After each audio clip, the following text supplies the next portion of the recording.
Welcome, everyone, to the Kia Knicks postgame show. Disappointment tonight in Orlando as the Magic beat the Knicks. Final score 107-89. So the Knicks winning streak over at 3. They failed to get to 500, dropping to 14-16. Terrence Ross for the Magic had 30 points off the bench. Knicks score only 33 points in the second half, and Ross and the Magic end up dominating the second 2 quarters and the final count, 107-89. From our Delta MSG studios, Bill Pito along with Wally Zerbiak. Alan Hahn joins us from his home studio. Boy, Al, a little bit of a deflating outcome here because I think the expectation was the Magic had lost 16 out of 20, undermanned all the injuries. As it was, though, the Knicks it seemed like Wally and Alan, it seemed like there was a lid on the basket there in the second half in Orlando. Yeah, if I may use a prop, this is my remote, or what's left of it. It was that kind of night. Threw it against the wall a couple of times. I'm sure Tom Thibodeau will do the same when he's watching film. I can't believe that stat to watch came to fruition, Wally. This is the worst shooting team in the league, but they've done this. They actually, it was 2 games ago at Sacramento, they did the same thing, lit it up from 3, shot 50% from the field, put up 123 points on Sacramento. So they can do that.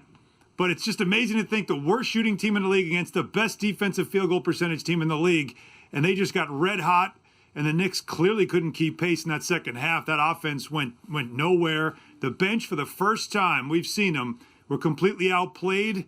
And like I said, RIP to my remote, because it's just one of those nights, throw it, forget about it, and move on. Good thing you're at home. We can't afford that for the remote in the green room, I'll tell you that. Okay, so messed up your own equipment. Third quarter.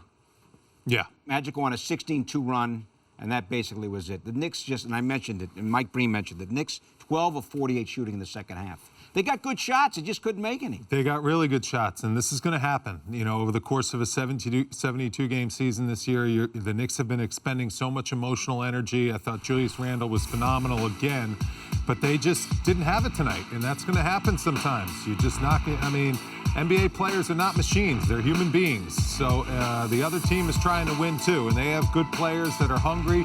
They've been in a tough losing streak, and they saw that the Knicks were reeling a little bit. And they got guys with Fournier back in the lineup who can really shoot the basketball. Fournier and Ross are very formidable 3-point shooters, and if you let them get into a rhythm, you're in trouble. And the Knicks, it's tough to overcome when 2 of their main options were really shooting the basketball well. That Ross drive made it a 13-point game. The Magic just second half dominated. And Rose was 1 for 10. Quickly was what, 1 for 11, you said? 1 for 12. 1 for 12. I mean, the Knicks are not going to be able to win basketball games when 2 of their main orchestrators and offensive threats have nights like that. Julius Randle was good again, but he needs help, or else they're not going to win basketball games. They have some time to get back into the lab to kind of refine themselves. There are some alarming issues. Down low without Mitchell Robinson against a team like the Orlando Magic with a dominant big like Vucevic, even though he didn't shoot the ball great, he's going to cause a lot of problems for this Knicks roster with the way they're very thin on that front line. You had offensive rebounding was a big part, like you mentioned, for the Orlando Magic. 11 offensive rebounds, that stands out. Also felt, though, the turnovers. That's not something the Knicks have it's not been an issue for the Knicks. But in this game, it was. Turnovers in this game cost them big time. 16 turnovers turned into 29 points off those turnovers. There were a couple of times on those turnovers you saw a loss of spirit where it was 4 guys running back for Orlando, 1 guy getting back for the Knicks. Little things like that. I know I don't want to look at fatigue. I want to look at this as a bad shooting night, a bad night overall. 2 for 22 from your bench of Quickly and Rose, your backcourt bench of Quickly and Rose, which has been such a catalyst for this team. I wonder why R.J. Barrett, who was the other player, you said Randle can't do it by himself. R.J. Barrett was having a really nice game. He was one of the few guys that could attack as the Magic were packing the paint and playing very physical. They were bumping and pushing and shoving, and they were getting away with it, and the Knicks were too. It was a physical game, and R.J. Barrett thrives in those games. Didn't see him as much in that second half until real late, and that's one question I would probably ask Tom Thibodeau. Guys, you look at the box score. You got the 25 from Randle. Alfred Payton went double figures again with 13. Barrett, as you're talking about, Allen went for 15. So that's really enough from the starters. I know.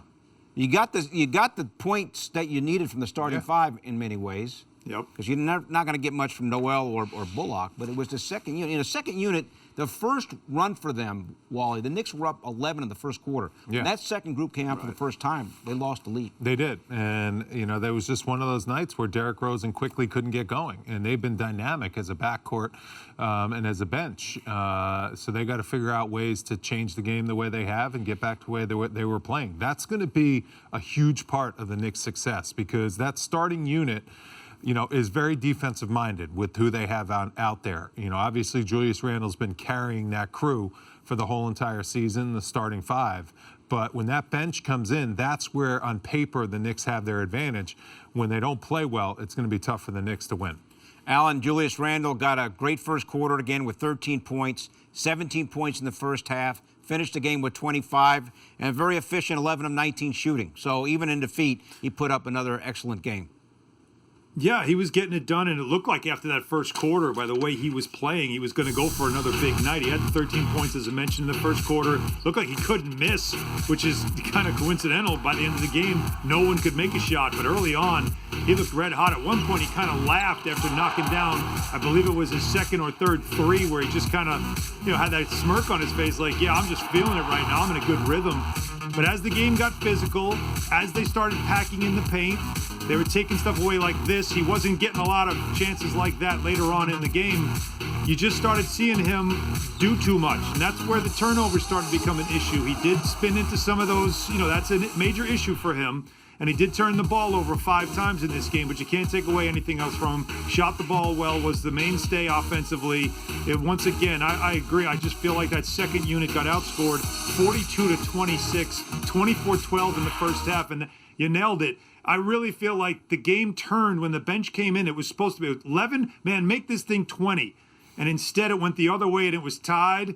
And that's where things really unraveled for the Knicks. That second unit, the first time they came in the game, they let the game go right there. I want to mention Randle now, 69 points in 2 games. Yeah. That's a career high from over 2-game stretch. That's impressive. And I got to be honest, with Randle, the reason why he started to turn the ball over is he had to do so much. He had to go one-on-one. The ball didn't really have the same zing that it's had in the past couple games with the Knicks. It wasn't moving around. Now, it's understandable. When you're not making shots, you don't trust your teammates to kind of get those open looks and continue to go to them. I thought there was a little bit too much ISO ball. I thought between Rose and Quickly, those guys were going one-on-one quite a bit, and the ball wasn't really creating energy and moving around to help guys out. And I think the Knicks are going to be in trouble if they try to play too much one-on-one and they don't trust the system and they don't trust each other in order to make each other better. This was a good game to learn from. It's an amazing thing because with the 4 games prior to tonight with Rose and Quickly together,